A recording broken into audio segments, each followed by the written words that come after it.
నార్మల్గా సినిమాలో హీరోలు రిస్క్ స్టంట్స్ చేస్తుంటారన్న సంగతి తెలిసిందే. కొంతమంది వాళ్ళే రిస్క్ తీసుకుంటే మరికొందరు డూప్స్తో మేనేజ్ చేస్తూ ఉంటారు. అయితే ఈ మధ్య కాలంలో మాత్రం హీరోయిన్లు కూడా మేము సైతం అంటూ రిస్క్ స్టంట్స్ చేస్తున్నారు. తాజాగా టాలీవుడ్ హీరోయిన్ ఆ ట్రెండింగ్ను పాటిస్తూ సాహసం చేసింది. ఇప్పుడు హీరోయిన్లు సినిమాల్లో ఫైట్స్ చేయడమే కాదు, అవసరమైతే విమానాలు హెలికాప్టర్ల నుంచి కూడా దూకేస్తామంటున్నారు. తాజాగా టాలీవుడ్కు చెందిన ఓ యంగ్ హీరోయిన్ డేరింగ్ స్టంట్ చేసింది.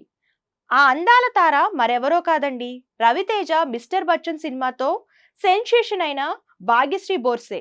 మూవీలతో బిజీగా ఉండే ఈ అమ్మడు ప్రస్తుతం దుబాయ్ వెకేషన్లో ఎంజాయ్ చేస్తుంది. ఇందులో భాగంగానే భాగ్యశ్రీ స్కై డైవింగ్ చేసింది. ఆకాశంలో కిలోమీటర్ల ఎత్తులో చాలాసేపు విహరించిన ఆమె తరువాత సేఫ్గా కిందకి దిగింది. అనంతరం దీనికి సంబంధించిన వీడియోను సోషల్ మీడియాలో అభిమానులతో పంచుకున్నారు. అలాగే ఈ వీడియోకు ఒకటే లైఫ్, ఒకటే శ్వాస, ఒకటే జంప్ అని క్రేజీ క్యాప్షన్ కూడా జత చేశారు. దీంతో ఈ వీడియో సోషల్ మీడియాలో వైరల్గా మారింది.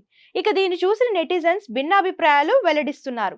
కొందరు క్రేజీ కామెంట్స్ పెడుతుండగా మరికొందరు మగాళ్లే ఇలాంటివి చేయాలంటే భయపడుతుంటారు, అలాంటిది ఓ అమ్మాయి ఇలాంటి సాహసం చేయడం గ్రేట్ అంటూ ప్రశంసలు కురిపిస్తున్నారు.